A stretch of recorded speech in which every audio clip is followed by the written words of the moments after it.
Chris, you're Thor. How the heck did that happen? And now, I give you your incredible...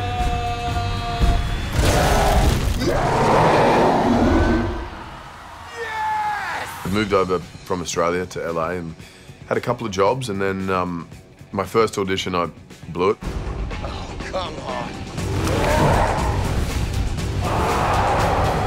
And then my little brother got a call back, and he got another one, and then he got down to the last like 4 or 5 people, and then he didn't get it, and then I got another shot.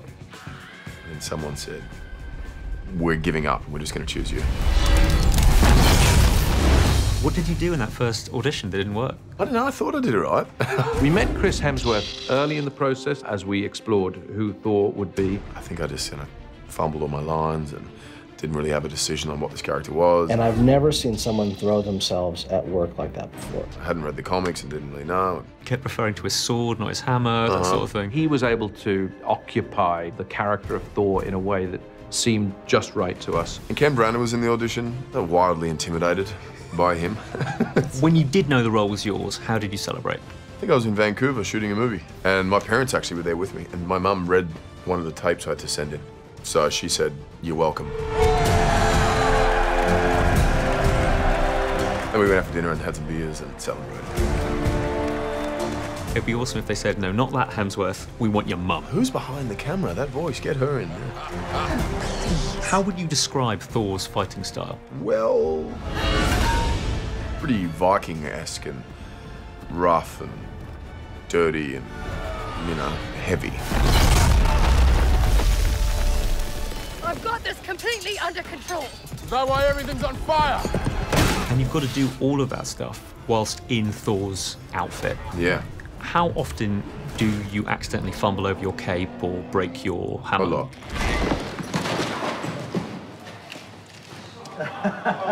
Yeah, we've had a few hammers snap in half. I've tripped on the cape. People have stood on the cape and pulled me backwards. I've had it flip over and land on my face and been wrapped up in the thing. They're the most unpractical things in the world. I suggest if you're going to be a superhero, do away with that silly item. As somebody very sensible once said, No capes. No capes. before Thor happened for you, what were the biggest things you've done in your career? Home and Away was kind of the biggest thing I'd done. It was kind of the first thing I'd done. I did that for 3 years, and then I did Star Trek, but I was only a small role in it. But that was probably that was easily the biggest film I was a part of. What are we gonna call him? We can name him after your father. Tiberius? You kidding me? No, that's the worst. Let's name him after your dad. Let's call him Jim. Jim. Okay, Jim it is. It was cool to sort of sit back and not have the responsibility of carrying the movie and yet be a part of it in a small way and have a little experience.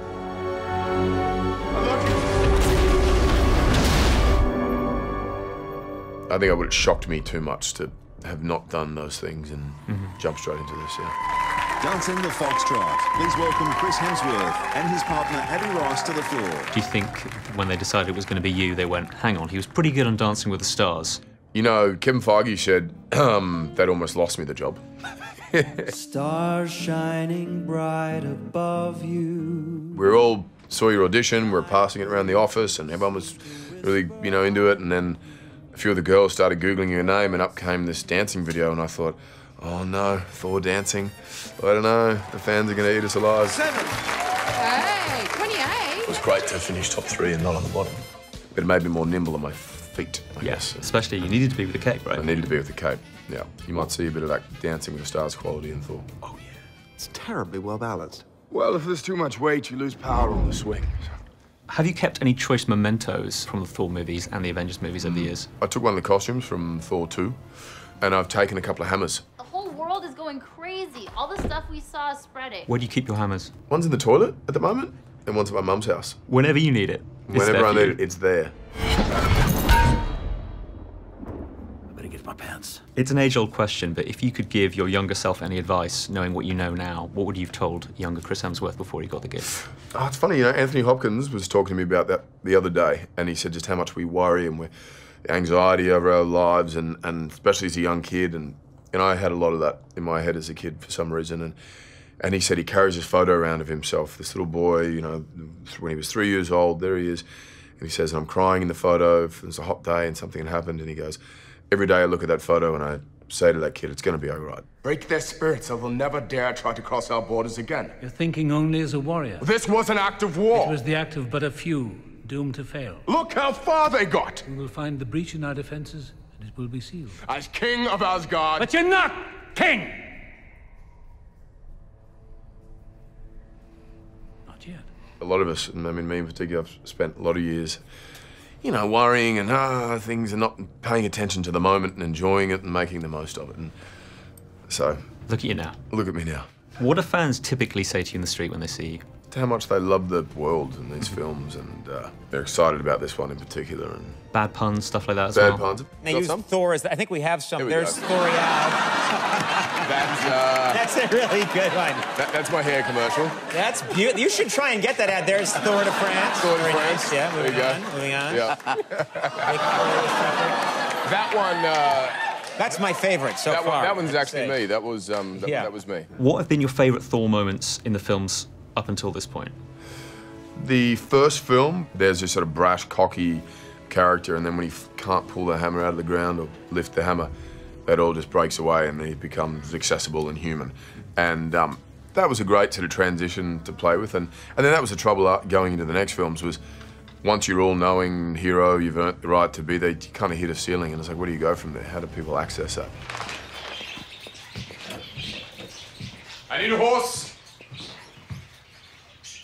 We don't have horses, just dogs, cats, birds. And give me one of those large enough to ride. Feels like you channeled the jokiness of I need a horse. Yeah. Into 2 and then into 3. You really brought out the funny, jockey, jerky side of Thor. Yeah. It was about stopping the... I don't know, not sort of staying within the parameters I'd built for the character. He speaks a certain way, moves a certain way, and instead just kind of have him on the back foot a lot.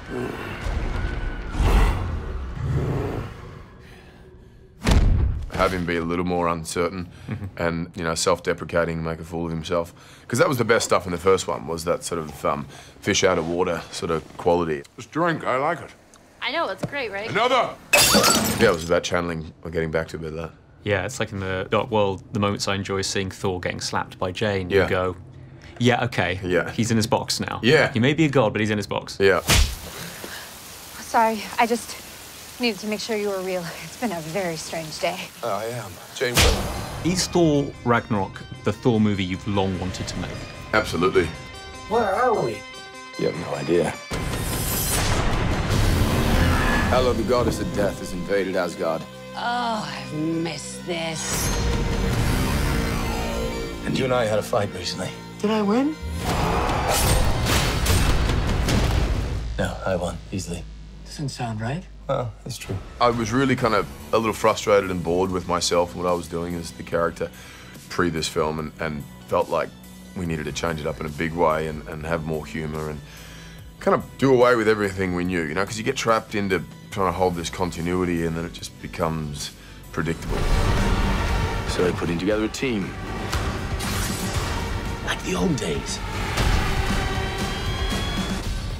Surprise!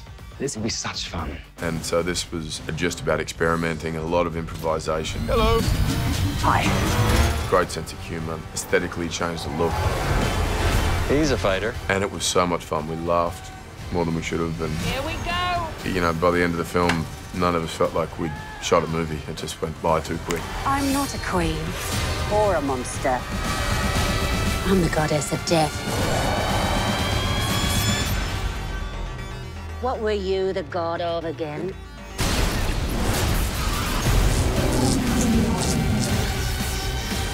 Never was torturous at all. So I'm incredibly proud of this. Not just because we get space dragons in Led Zeppelin, Yeah. but maybe partly because of that. What are you not allowed to tell us about Avengers Infinity War? Everything. I'll tell you, it's been such a trip working on that movie, seeing just about every character from the Marvel Universe, actors that I've admired, characters that I've been watching for years. Coming together and working together has just been such an event, and there's no shortage of surprise and epicness for that film. It's the dream, epicness. The dream. Chris, thank you so much. Thank you, buddy. It's been a real pleasure. Cheers.